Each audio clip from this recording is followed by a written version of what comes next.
Baik, bismillahirrahmanirrahim. Assalamualaikum warahmatullahi wabarakatuh. Selamat pagi, rekan-rekan mahasiswa. Pada pagi hari ini kita sudah memasuki pertemuan tenang dalam mata kuliah keamanan dan penjagaan informasi. Di mana pertemuan ini em, temanya tentang pembahasan mengenai hukum dan etika. Dalam hal ini, hukum dan etika ini kita sudah harus garis bawahi untuk untuk membahas mengenai relevansi terhadap mata kuliah ini, mata kuliah keamanan dan penjagaan informasi. Oke. Eh, Kenapa kita harus membahas ini? Jadi pertanyaan, kenapa kita harus bahas tema ini? Karena kalau kita lihat dari apa namanya, dari fokus materi, ya, dari fokus materi,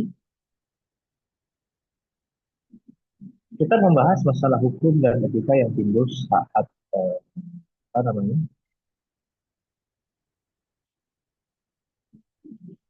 membahas masalah hukum dan etika yang timbul saat bekerja dalam bidang keamanan.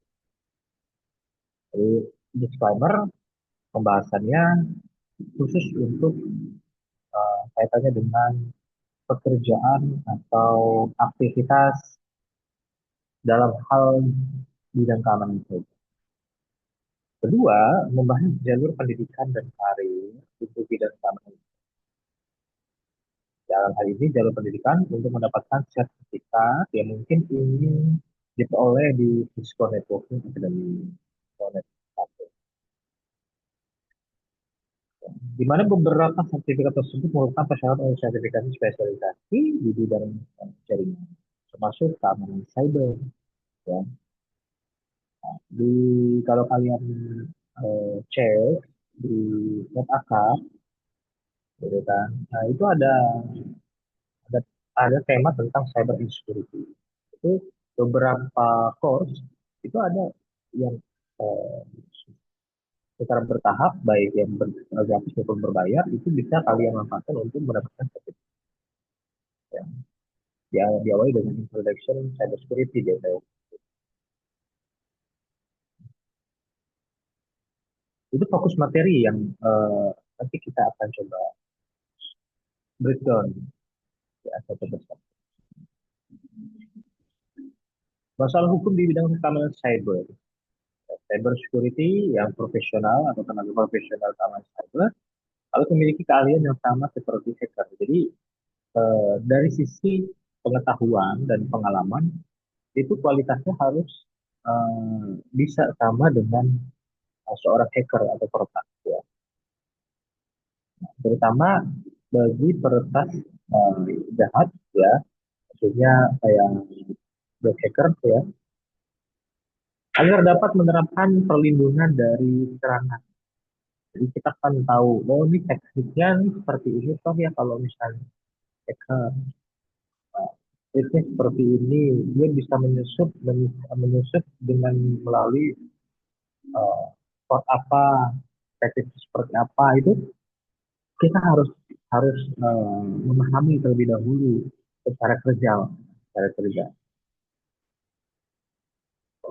sehingga kita bisa tahu celah-celah yang dilalui dan kita uh, bisa mengantisipasinya.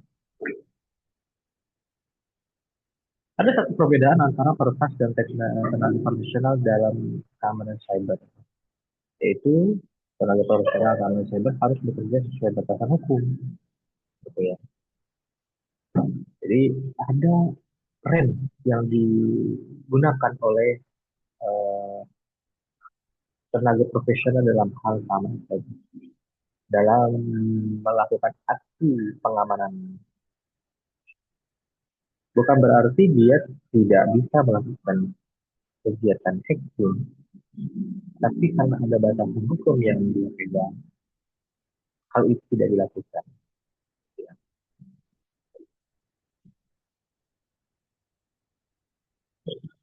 Lalu apa relevansinya sekarang? Relevansinya kita membahas hukum dan etika dengan mata kuliah keamanan dan penjamin informasi.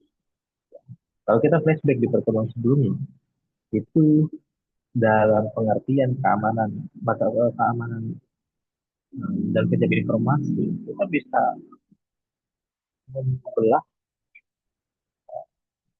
nama mata kuliah tersebut dalam dua definisi keilmuan, ya, yaitu keamanan informasi dan penjamin informasi. Ini gitu ya. Di mana keamanan informasi itu apa itu? Ya, dalam artian keamanan informasi kalau bisa dikatakan information security, yaitu adalah upaya melindungi informasi dari sebuah ancaman untuk menjamin kerahasiaan atau confidentiality dan juga menjamin integritas dan juga menjamin ketersediaan atau availability. Itu terkait dengan arti dari makna dari keamanan informasi dari teknologi. Lalu sisi lain penjamin informasi atau information assurance mencakup kebijakan, proses, dan teknologi yang memastikan bahwa informasi itu harus akurat, dapat dipercaya, dan aman dari penyalahgunaan. Lalu, apa relevansinya dengan hukum tersebut? Sebagaimana tadi, sebagai tenaga profesional dalam dunia keamanan cyber, dalam melakukan pekerjaannya itu disesuaikan dengan batasan hukum. Sama, kalau kita lihat dari definitif tadi, keamanan informasi yaitu adalah upaya melindungi informasi dari sebuah ancaman untuk menjamin kerahasiaan, integritas, dan ketersediaan accountability, ya, yang mencakup kebijakan, proses, dan teknologi yang memastikan bahwa informasi akurat, dapat dipercaya, dan aman dari penyalahgunaan ini. Sehingga bisa dikatakan itu sebuah tentang informasi. Itu harus dilandaskan aturan dan norma yang dibakukan. Ya, aturan dan norma ada yang tertulis dan tidak tertulis. Nah, di dalam hal ini adalah yang tertulis, yang sudah dibakukan dalam kaidah hukum. Begitu ya, teman-teman. Karena hukum nanti akan berperan untuk mengatur perilaku manusia dalam dunia digital, konteksnya ya, dunia digital, untuk memastikan penggunaan teknologi informasi sesuai dengan norma yang tidak merugikan pihak lain. Gitu ya. Oleh karena itu, dalam upaya kita melindungi informasi dari sebuah ancaman, kan upaya itu adalah tindakan yang dilakukan yang kita maksud untuk mengamankan dari sebuah ancaman. Tetapi kategori ancaman atau tidak ancaman itu kan kita harus berlandaskan pada aturan dan norma yang berlaku, yang tertulis yaitu hukum. Bagaimana kita bisa mengatakan itu sebuah ancaman sedangkan tidak tertuang dalam kaidah yang tertulis? Apa jaminannya? Sehingga kita bisa mencakup eh, apa namanya sebuah kebijakan atau proses dalam memastikan bahwa informasi tersebut akurat, dipercaya, aman. Oleh ini kita harus juga berpatokan dalam hukum dan etika. Nah, kalau kita lihat-lihat dari sisi hukum yang dalam ini kan kita juga lihat aspek dari undang-undang. Undang-undang yang relevan yang berlaku di Indonesia itu ada beberapa. Yang pertama, kita ingat beberapa undang-undang, yaitu Undang-Undang Nomor 11 Tahun 2008 tentang Informasi dan Transaksi Elektronik atau UU ITE, di mana itu kurang lebih mengatur penyalahgunaan sistem elektronik dan transaksi digital, melarang penyalahgunaan data, peretasan, pencemaran nama baik, penyebaran hoax, dan kejahatan cyber lainnya. Itu Undang-Undang ITE. Lalu ada juga Undang-Undang Nomor 27 Tahun 2022, yaitu tentang perlindungan data pribadi atau PDP, di mana intinya yaitu menetapkan hak-hak pemilik data pribadi, mengatur kewajiban pengendali dan proses data dalam menjaga perhatian dan lalu ada lagi Undang-Undang Nomor 19 Tahun 2016. Ini ada perubahan atas Undang-Undang ITE, di mana isinya memperjelas ketentuan pidana siber dan memberikan sanksi terhadap pelanggaran privasi dan penyalahgunaan sistem elektronik. Selain itu ada juga peraturan pemerintah nomor 71 tahun 2019 tentang penyelenggaraan sistem dan transaksi elektronik atau PSE, di mana isinya adalah mengatur tata kelola sistem elektronik yang andal, aman, dan berkelanjutan. Lalu KUHP dan KUHP Perdata atau KUH Perdata dapat digunakan untuk menjerat pelaku kejahatan yang menyebabkan kerugian melalui media elektronik, misalnya penipuan, pencurian data, dan perusakan sebuah sistem yang ada.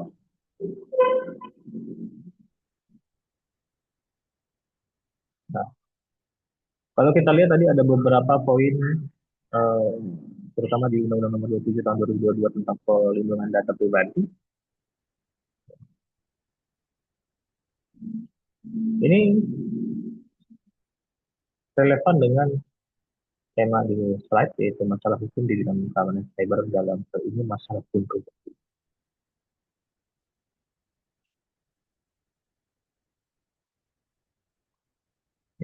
Masalah hukum di bidang keamanan cyber dalam hal ini masalah hukum pribadi. Maksudnya apa? Kalau kita lihat, dan secara definitif, masalah hukum pribadi di bidang keamanan cyber itu adalah pelanggaran terhadap hak individu. Dalam hal ini apa aja hak-hak individu? Itu kita lihat secara kita individu ya. Apa kira-kira hak-hak kita sebagai individu? Ya, yaitu apa? Kita sebagai personal itu harus itu mempunyai hak ya privasi. Ya. Privasi itu adalah hal-hal yang bersifat eh, apa namanya perseorangan yang tidak bisa disamakan dengan orang lain. Ya, privasi. Dalam hal ini misalnya saya punya apa namanya kebiasaan, bukan kebiasaan tadi, saya punya eh,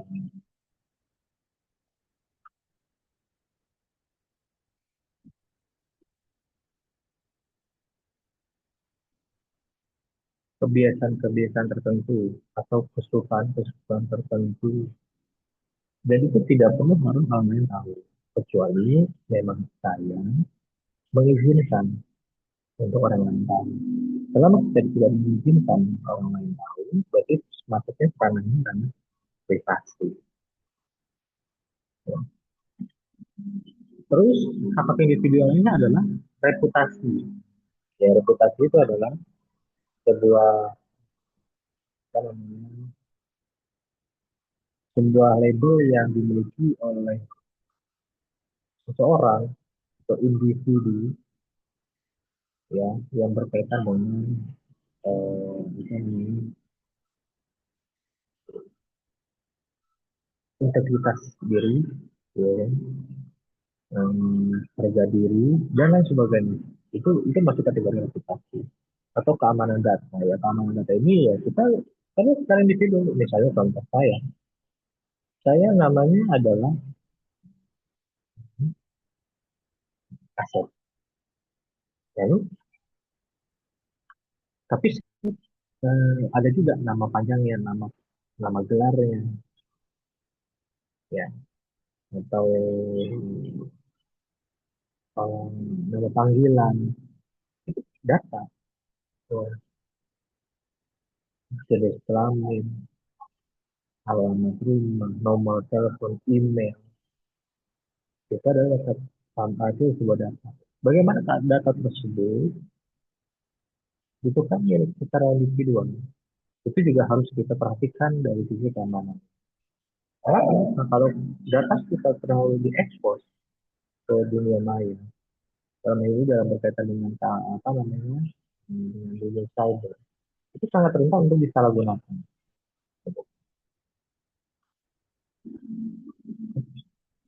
Ini harus kita apa namanya eh, kita fokuskan itu kita eh, masukkan ke dalam kategori hukum pribadi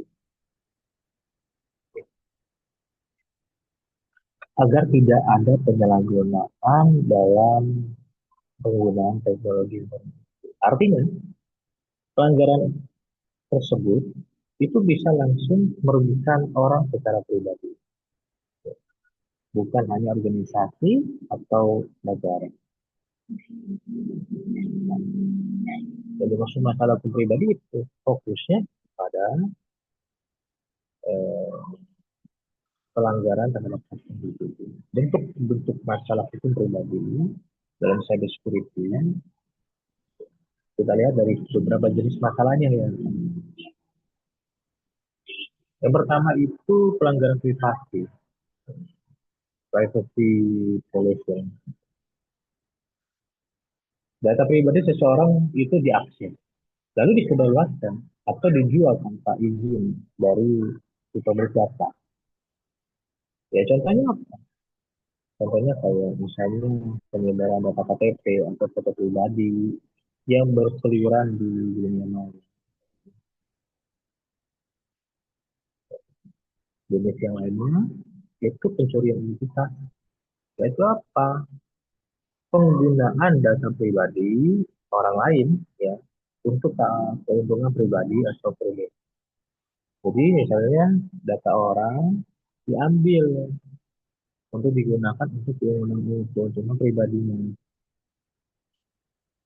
Ya, mungkin dalam hal ini supaya kalau tindakan kejahatan atau tindakan kecurangan yang dilakukan seseorang tidak berimbas kepada data pribadinya. Sehingga dia menggunakan data pribadinya. Itu sebuah pelanggaran. Ya. Contoh kasusnya itu menggunakan nomor induk kependudukan atau nomor rekening orang lain untuk melakukan pinjaman online misalnya. Pinjol itu tidak boleh. Jenis masalah lain itu yang sering ditemui adalah pencemaran nama baik atau cyber defamation, yaitu menyebarkan tuduhan palsu,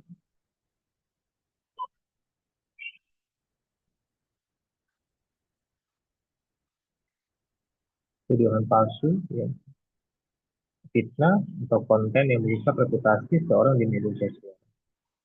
Contoh kasusnya itu menulis postingan palsu yang merugikan reputasi seorang di media sosial. Lalu ada penipuan online, itu jenis yang lainnya, atau cyber fraud, tindakan manipulatif secara digital untuk menipu korban secara finansial, misalnya skema investasi, phishing ya, dan mungkin juga kalau dalam eh, percintaan itu love scam. Ya. Jenis yang lainnya peretasan akun pribadi, personal akun hacking, akun email, media sosial, atau e-wallet disusupi oleh pihak yang tak berwenang. Contohnya itu peretasan akun Instagram atau mungkin penyusupan WhatsApp, gitu kan, dan lain sebagainya. Itu beberapa cara bisa dilakukan gitu. Karena penerapan keylogger yang merekam dari sisi apa namanya software atau perangkat keras yang ditanam pada keyboard ya, keyboard fisik maupun digital, atau beberapa teknik yang lain. Penyebaran konten pribadi, jenis masalah yang lainnya, yaitu contohnya kasus presence adopsi, ya, contohnya menyebarkan foto atau video pribadi tanpa izin.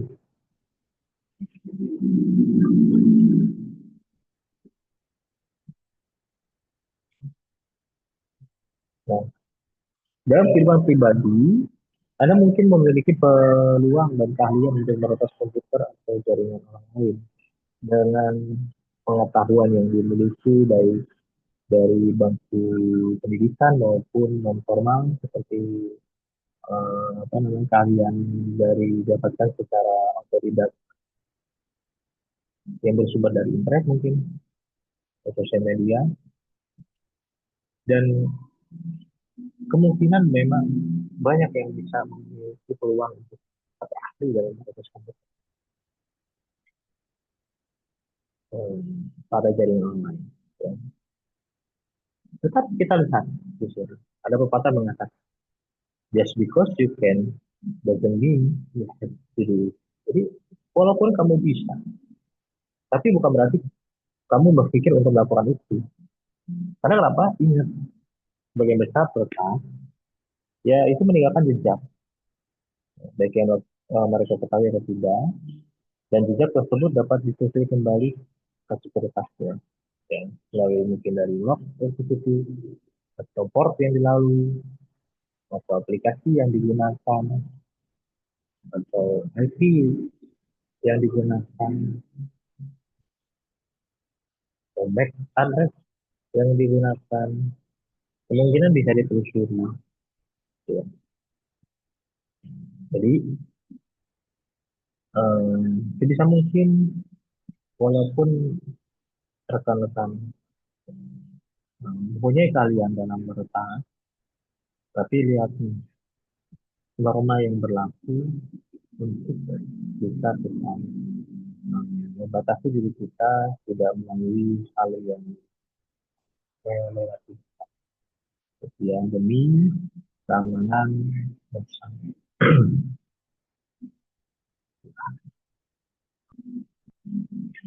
Nah, dasar hukum di Indonesia beberapa regulasi yang melindungi hak pribadi di ranah cyber. Ini bisa kita lihat antara lain Undang-Undang Nomor 27 Tahun 2022 tentang Perlindungan Data Pribadi PDP, yaitu melindungi hak subjek data dan memberikan sanksi bagi pihak yang menyalahgunakan data pribadi. Lalu Undang-Undang Nomor 11 Tahun 2008 junto Undang-Undang Nomor 19 Tahun 2016 tentang informasi dan transaksi elektronik di Undang-Undang ITE, yaitu mengatur tindak pidana seperti penjarahan nama baik, penipuan online, dan aksi ilegal terhadap sistem. KUHP pasal 310 sampai 311 itu poinnya menjerat pelaku pencemaran lain secara umum. Untuk PP nomor 71 tahun 2019 penyelenggaraan sistem dasar elektronik atau PSE mewajibkan penyelenggaraan sistem elektronik menjadi data. Nah, kalau kita lihat dampak dari masalah hukum pribadi di dunia cyber, itu ada beberapa kan, yaitu apa? Kerugian moral dan psikologis. Dalam artinya apa? Korban bisa malu, stres maupun trauma. Bisa juga dalam memasuki ranah kerugian finansial dari si korban. Ya, karena apa? Juga di beberapa tindakan itu ada penjualan uang, pinjaman atas nama korban, ya. Dan juga dampak lainnya adalah kehilangan reputasi digital. Karena nggak ada tindakan fitnah atau penyebaran data pribadi. Dan juga dampak lainnya itu bisa mengakibatkan kehilangan kepercayaan publik terhadap sistem digital. Lalu apa yang harus kita lakukan dalam hal mengupayakan perlindungan pencegahan untuk data pribadi? Yang pertama teman-teman bisa lakukan adalah gunakan password kuat dan aktifkan autentikasi dua faktor atau 2FA. Di beberapa itu juga diberlakukan untuk autentikasi dua faktor. Jadi nggak cuma password tapi ada eh, lapisan lain untuk bisa menembus keamanan tersebut, ya kita harus lakukan yaitu dengan autentikasi. Beberapa marketplace juga saya lihat ada beberapa fitur autentikasi dua faktor. Lalu ke upaya selanjutnya adalah hindari membagi data pribadi ke media sosial. Maksudnya ini menghindari data pribadi yang terlalu privasi, jangan diberikan ke media sosial. Untuk nama akun media sosial ya eh, jangan nama lengkap sebisa mungkin. Ya mungkin nama inisial atau alias dan itu dari sisi nama dan lain sebagainya. Misalnya nomor KTP jangan disebar media sosial. Periksa izin aplikasi sebelum diinstal. Itu upaya lainnya. Ya.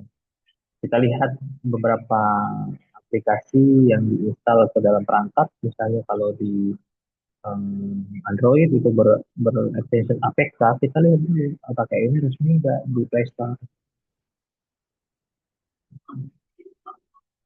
Terus kalau di Windows aplikasi yang diinstal berextension X, itu kita lihat dulu dia aplikasi resmi atau tidak.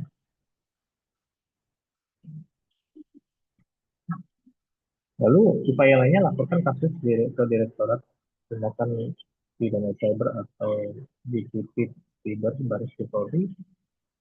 Ya, jika ditemui sebuah kerugian yang dialami oleh pribadi dari sisi penggunaan atau dari sisi uh, dalam aktivitas mungkin aktivitas tidak. Upaya saja ada edukasi diri tentang hukum siber dan proteksi diri.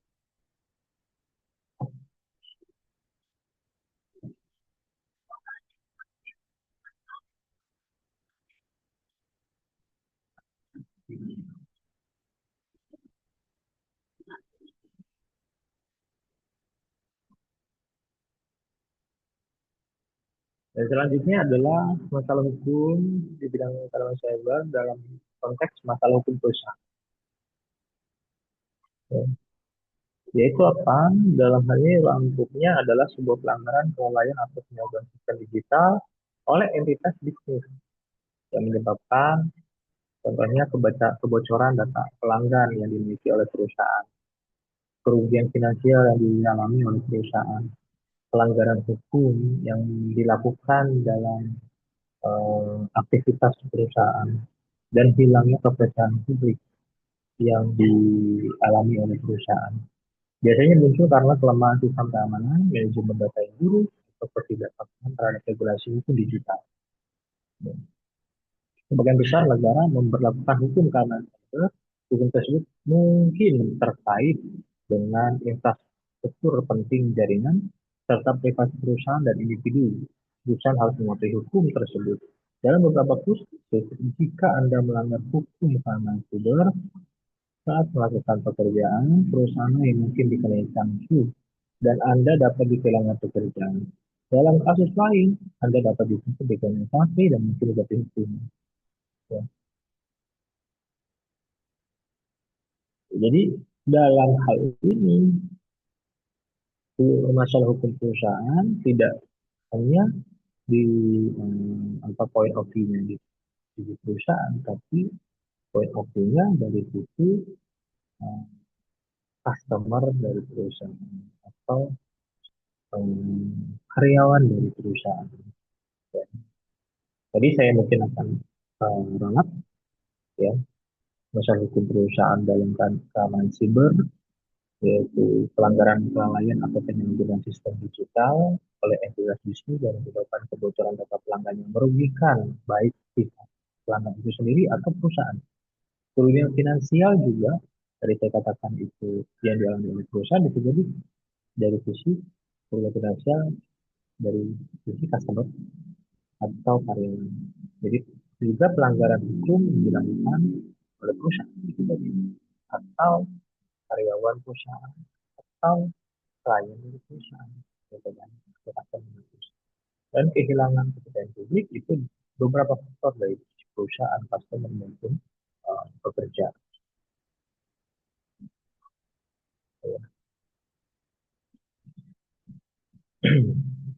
Dalam beberapa kasus jika sorry, dalam kasus lain Anda dapat proyek yang berbeda, eh, jenis masalah hukum perusahaan di bidang cyber security itu ada beberapa ya tadi kebocoran data. Terjadi ketika sistem perusahaan diretas atau data bocor akibat kesalahan internal ataupun memang dari eksternal juga bisa terjadi.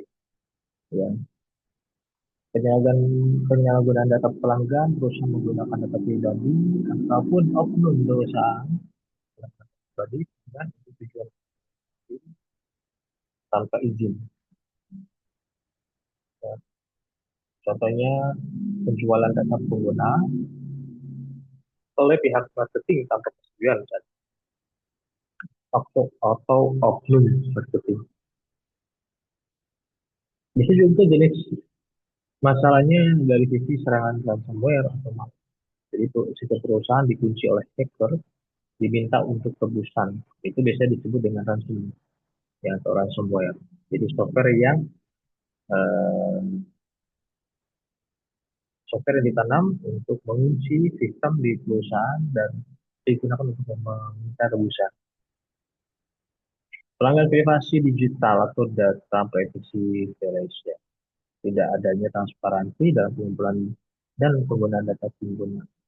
Kelalaian keamanan sistem, tidak menerapkan standar keamanan IT yang memadai, insider pegawai sendiri ataupun pegawai menyalahgunakan akses untuk mencuri atau menjual data. Itu biasa terjadi, bukan bisa terjadi, bisa terjadi ya dari oknum IT yang menjual database pelanggan ke pasar gelap.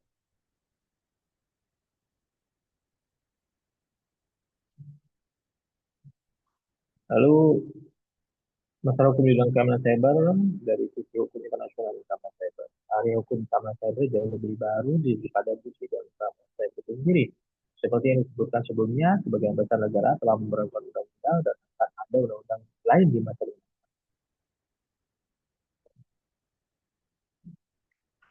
Bersama etika dan hukum terdapat dalam tujuan sosialnya. Sama-sama menghendaki agar manusia melakukan perbuatan yang baik atau benar. Oleh karena itu dapat dikatakan bahwa pelanggaran hukum merupakan perbuatan yang tidak etis. Perbedaannya dari sisi hukum dan etika adalah etika itu ditujukan pada dari kelompok masyarakat profesi itu sendiri. Sedangkan hukum ditujukan pada sikap lahir manusia, membebani manusia dengan hak dan kewajiban bersifat memaksa, sanksi tegas, dan konkret yang dilaksanakan melalui wewenang penguasa atau pemerintah. Jadi perbedaannya.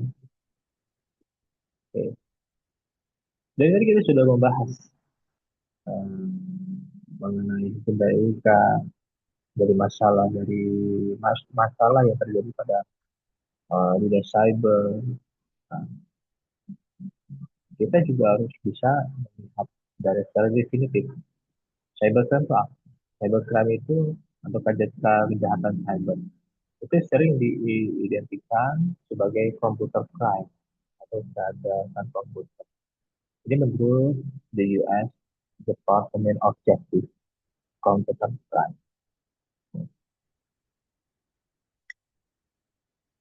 Any illegal act requiring knowledge of computer technology for its perpetration, investigation, or prosecution. Artinya apa? Tindakan ilegal apapun yang memerlukan pengetahuan tentang teknologi komputer untuk perbuatan jahat, penyidikan atau penuntutan. Penuntutan itu akan salah satu pengertian cybercrime. Nah, ini beberapa pengertian cybercrime. Nah, ini beberapa modus-modus operandi yang dilakukan oleh cybercrime atau kejahatan cyber. Nah, ini untuk penegakan hukum positif yang berlaku Itu antara lain tadi beberapa sudah saya sebutkan. Ya. Demikian teman-teman atau rekan-rekan yang bisa saya jabarkan mengenai topik hukum